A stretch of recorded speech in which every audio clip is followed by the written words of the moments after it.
people, how's it going? Welcome to another video. So, welcome to a fun little video that involves not a countdown, no physical albums, a nice hangout talking video of me with you sharing some personal information, kind of. Today, we're talking about 10 bands that I simply have never gotten into, I don't care for. So this one, I can hear my voice in the baby monitor, hang on. That's better. So yeah, we talk about, albums that we love and bands that we love. Well, let's flip it on our heads a bit. Let's talk about bands that we don't like. So yeah, while I have a list of bands that I cannot stand, that's going to be a video for later. We're going to ease into the hatred with 10 bands that I simply never got into, that I don't care for. When I hear their stuff, it's just like, meh, it is what it is. Just for fun, pop your list down below of bands, 5 bands, singers, whatever, that you simply cannot get into, that, the rest of the general public love. These are mostly, there's 3, I've got 4, 5 metal acts, and the rest are kind of just generic hard rock stuff. There's no pop artists or nothing like that. Otherwise, the list would be mega long. But yeah. Let me know what your top 10, top 5 bands that you couldn't get into are, and we'll have a conversation about why, we can't get into this type of stuff. But yeah, it's always good fun to sometimes shit on some stuff, you can't be positive all the time. So yeah, without further ado, let's just get straight into it with a kind of, not, I won't say controversial, but quite a funny one. Number 1 is progressive death metal legends Opeth. So I've tried, okay? I have tried, and guess what? I've tried again on several occasions to get into these guys, but for the life of me, I just can't. They were one of the bands a while ago that I was like, cool, I'm gonna rank them because they're very famous and they're very influential and whatnot. And while they have some cool stuff, I find myself really struggling to make it through full albums, which is crazy to think of. I know, like Orchid, I actually quite like it, okay? But in terms of and Blackwater Park as well, it's fine. I have it on LP, but I've listened to Morning Rise and that's not my favorite. I've listened to Still Life, and while I'm like, that's cool, to me when I hear it, it doesn't blow me away like it does when I listen to other stuff. I love progressive metal, and I'm weirdly becoming a bigger fan of death metal these days. So you think this band would be, right for me, but it just isn't. I listened to The Last Will and Testament as well, and while it was fun and heavy and dark, I listened to it like twice, and then I was like, okay, it didn't change my life at all. I haven't listened to all of Opeth stuff, obviously. I've listened up to Still Life and then just stopped because I just haven't carried on. Maybe I should. Maybe I'll like Watershed and Damnation. Maybe I'll like the prog rock stuff more than the death metal stuff. But honestly, it's just, My Arms, Your Hearse as well. While that's fun, it's just like, okay, April, whatever it's called, Demon of the Fall is fantastic, but that's pretty much it. Do you know what I mean? Yeah. So they're coming to New Zealand at the end of the year. I'm obviously not going, but yeah, just first one for me, Opeth. Never really gelled with these guys. Second pick is more black and thrash, and that is Behemoth.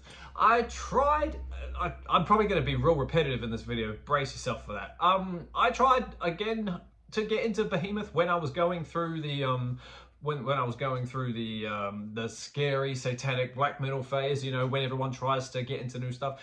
Behemoth are always at the front of Loudwire stuff. They're pretty much the poster boy for anything that's slightly controversial, edgy and just wow, it's pretty much like how What Good Charlotte and Simple Plan were for MTV. It's like Behemoth and Nergal are just the poster boy for this scary type stuff.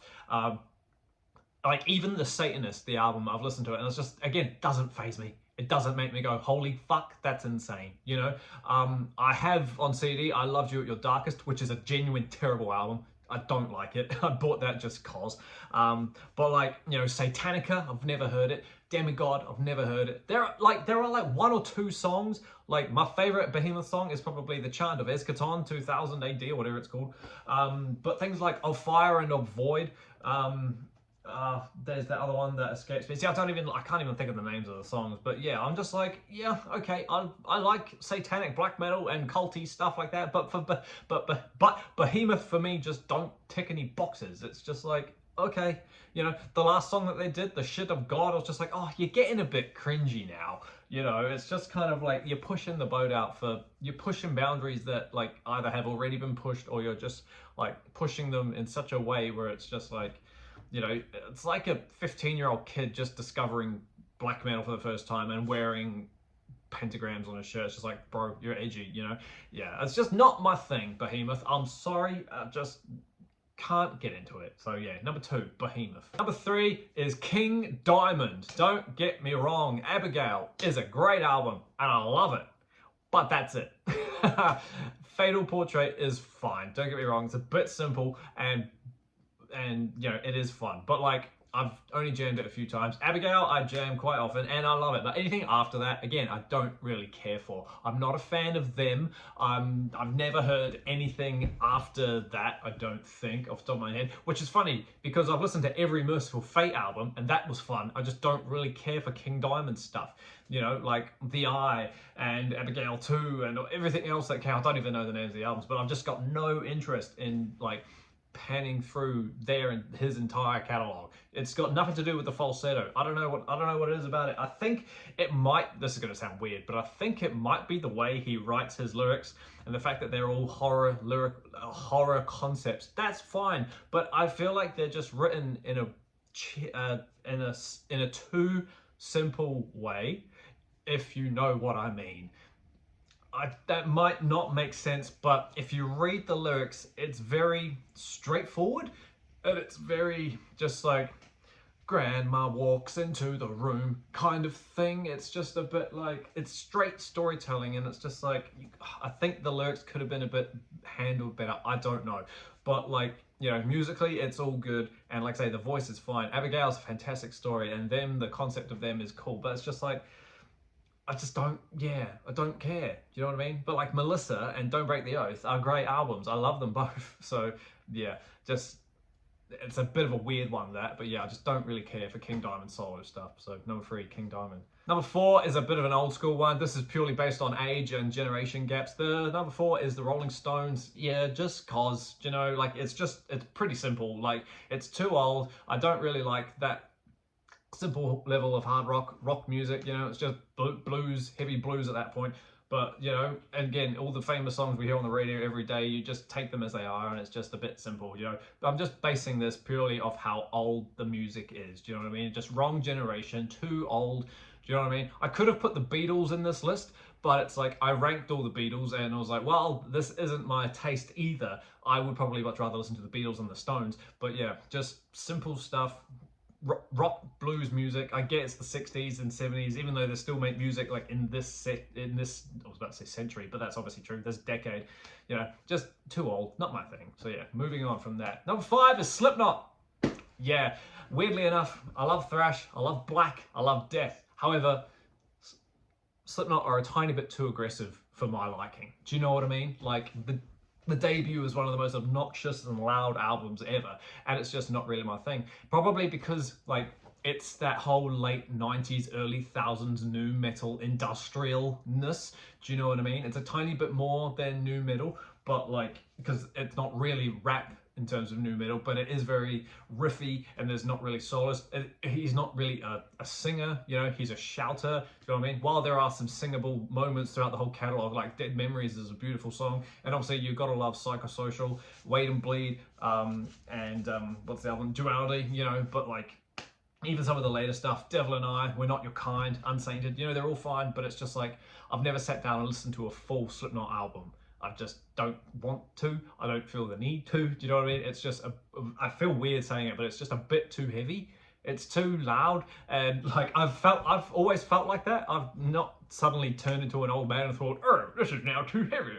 You know, it's just like, it doesn't excite me. Do you know what I mean? It's just that style of music that I'm just not a fan of. I've seen them live. That's the funny part as well. They were part of a festival though, so I was waiting for, who were we waiting for? We were waiting for System to come on. It was part of a Soundwave festival in Aussie back in 2012. That was a good show. But yeah, while the show was absolutely an experience and there were some cool songs, yeah, I've just never cared for them. So yeah, number 5, Slipknot. Number 6 is another one that I'm basing purely off how old they are, Led Zeppelin. When I hear them, I'm just like, for a better word, yawn. Do you know what I mean? Like, it's just old, late 60s, early 70s, very, 70s hard rock blues music, as is Black Sabbath, but Black Sabbath are metal. Do you know what I mean? I don't consider Led Zeppelin a heavy metal band. They are a hard rock blues band. And again, but like every other band so far, while we know the songs that are constantly played on the radio, I don't care for Stairway to Heaven. I've never cared for it. But things like, my favorite song is probably Whole Lot of Love. Don't know why, I just always really liked that song, but literally that's about it. Black Dog, whatever, I don't care about it. It's just, they've never been an influence on me. I've never grown up with Led Zeppelin. It's just when I hear songs like Over the Hills and Far Away and whatever else they sing, I'm just like, okay. Obviously people will argue that, like, I think, is it Led Zeppelin 4 is the massive big one. Maybe I should give it a listen. I've never sat down and listened to a full Led Zeppelin album ever. It's just, yeah, it's just time. It's just very, very 70s. I understand that everyone has a big, massive influence on what came later. You know, without John Bonham, we probably wouldn't have half as many drummers as we do. Portnoy, Neil, things like that. But just like even Nico McBrain, you know, just everyone who played the drums in this day and age has pretty much come from John Bonham. But you get what I mean. Song-wise, when I hear the riffs, I'm just like, oh, all good. That's all I have to say about it. Yeah. Again, Bill at Stones, I'm just blaming the fact that they are so old. Not that I have anything against old music, obviously. It's just, yeah, not my thing. So yeah, number 6, Led Zeppelin. Number 7 is System of a Down. Not really the biggest fan of these guys either. While that might be some it's not really controversial, but what that might be, like, BYOB and Chop Suey and Toxicity, they're fun, and I have my favorites, right? Like, I think my favorite System song is Question. That song's great, but like, again, I've never listened to a full album. They've only got 5 or 6 full albums, 6, 7, I don't know. They don't have a lot of albums, but like, I think because of how weird and bizarre the music is, it might be why I never really clicked with it. Having been obsessed with bands like Maiden and then going into the whole progressive thing while growing up, like, you know, you even though progressive isn't straightforward, it's a lot more straightforward than what System do. Do you know what I mean? You know, the only full album of System I've listened to is the debut, and that was purely for my big 4 new metal debut ranking about a year ago. And while that was fun, I put that at number 3. So yeah, it wasn't my favorite of the 4. But yeah, Old School Hollywood is a throwback song that I do love, but like, it's just too weird. And the most normal song that I think they've ever written is probably Lonely Day, and that's a bit of a snore fest. Do you know what I mean? It's just, yeah. The Hypnotize album as well. I've listened to that in full, but many, many, many, many years ago. Yeah, just too weird, too odd, for a better word. Yeah, not my thing. So number 7, System. Number 8 is Soundgarden. I'm not a grunge fan at all. I really despise the genre, and I despise most of the 90s music, apart from like subgenres and Pantera and whatnot, you know what I mean? But like, I'm not a fan of Chris Cornell's vocals at all. I know that's controversial and it sucks that he's dead for sure, but if you know, that's not what I'm here to talk about. I'm talking about his voice. It's not my favorite voice ever. Do you know what I mean? Like, which you could also say that Audioslave I don't care for either, purely because of his vocals. Do you know what I mean? But yeah, Soundgarden, while they are a tiny bit better than Audioslave, I'll still say that I don't really care for Soundgarden. My favorite song from them is probably Rusty Cage, but that's only because I've listened to their debut when I did the grunge Big 4. You know, I think I'm pretty sure I put Soundgarden's at the bottom. Yeah, it's just a band that whenever I hear, I'm just like, I'm drowned out by his voice, and I just don't like it. I'm sorry. It sucks that he's dead, but still, I'm just like, all right, let's listen to other things. Literally, that's all I have to say about Soundgarden. So yeah, number 8, Soundgarden. Number 9 is Tool. Yeah, this band, believe it or not, they were in my cannot stand list, and they have been for many, many years. However, being surrounded by the people that I work with, it's kind of hard to stay away from them. Again, while I've only ever listened to a full album purely because it was brand new and it came on the radio, Fear Inoculum, that was purely because of the hatred for the band at the time, to be like, right, let's hear what they have to say now in 2019, 18, whenever that Fear Inoculum came out. absolute snore fest, that album, apart from the odd song. Anyway, yeah, psychedelic progressive was just not my jam at all, which is funny because you just said you like Dream Theater. That's right, but they're not psychedelic all the time. My favorite song by these guys is Enema, probably because it's the most straightforward rock song that they've ever done that I've heard. You know, these guys only have 5 albums spanning across 30 years almost, so what does that tell you? You know, but things like The Pot and 46 and 2 and just all their other, you know, Sober, obviously. You hear these songs on the radio, and like I said, the people I work with who are big fans, you can't help but be kind of influenced. And while it's turning more tolerable, it's just like, okay, that riff is actually kind of cool. Do you know what I mean? Or whatever, that passage sounds fun. But yeah, I've never listened to the Enema album in full. I've never heard Lateralis. I've never heard Undertow, and I think I'm missing one. Opeth, that's an EP, eh? I don't know. Yeah, just again, not really my thing, but I would be willing to dive into these guys more. I would be willing to listen to all of Tool's albums, and it would probably be an experience. But yeah, which Tool album should I listen to first if I want to get into them? Let me know. But yes, just not really my thing at this current state in time.